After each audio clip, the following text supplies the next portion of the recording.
अबे ओ झड़लिया के भौजी, अरे पर साल तो बिना चटनिए के होली खेलने रहू।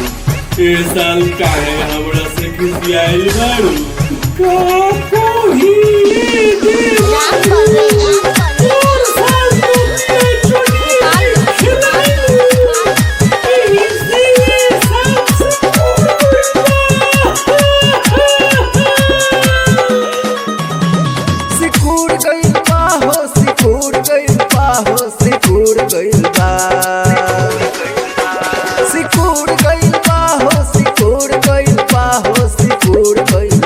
पिचकारी के जगह सिकुड़ गइल बा, असो फगुआ के जगह सिकुड़ गइल बा। पिचकारी के जगह सिकुड़ गइल बा।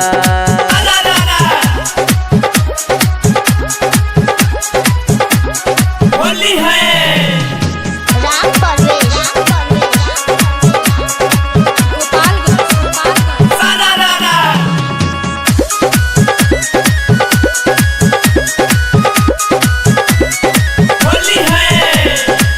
जाने कितना उपाय हम कईनी, नैहर से अपना जवान भुलवनी।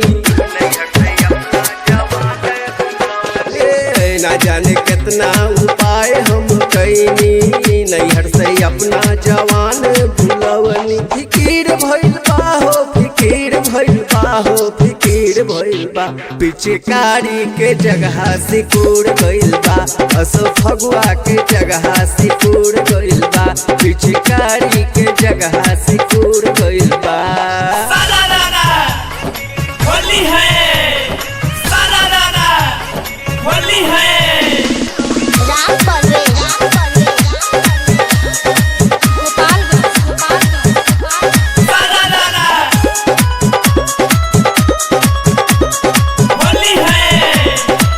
बैद बुलवनी दवाई करवनी, संगे संगे सफाई करवनी। बैद बुलवनी दवाई करवनी, संगे संगे सफाई करवनी। ठिठुर गइल बा हो, ठिठुर गइल बा हो, ठिठुर गइल बा। पिचकारी के जगह ठिठुर गइल बा, असो फगुआ के जगह ठिठुर गइल बा। पिचकारी के जगह ठिठुर गइल बा।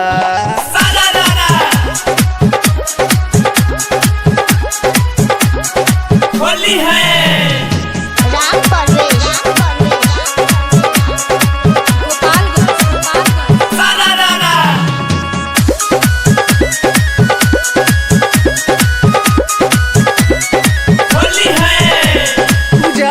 करवनी ओझाई करवनी, जे जवन कहल उपाय करवनी।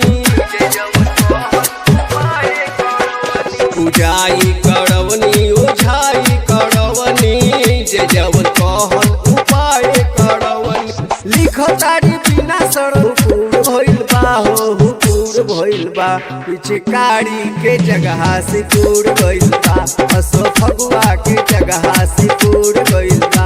पिचकारी के जगह सिकुड़ गइल बा। ए झड़लिया के भौजी, हम जौन कहतनी तौन ठीक से सुन तब गुन, समझ गइलू? का कहतनी ये देवरू, ठीक ठीक हमरा के बताई ना। तो सुन, हम जौन कहतनी, अगर सिकुड़ गइल बा तो कस्टक ऑयल लगाव, खुल जाई तब खुल जाई, समझ गइलू? ना ए देवरू, हमरा अंग्रेजी ना बुझाला। ए मुझौसा, भोजपुरी में बताओ ना रे। अरे रेड़ी के तेल कहल जाला, लगा लो, फूल जाई तब नु हमनी के पिचकारी डाल डाल के खेलल जाई।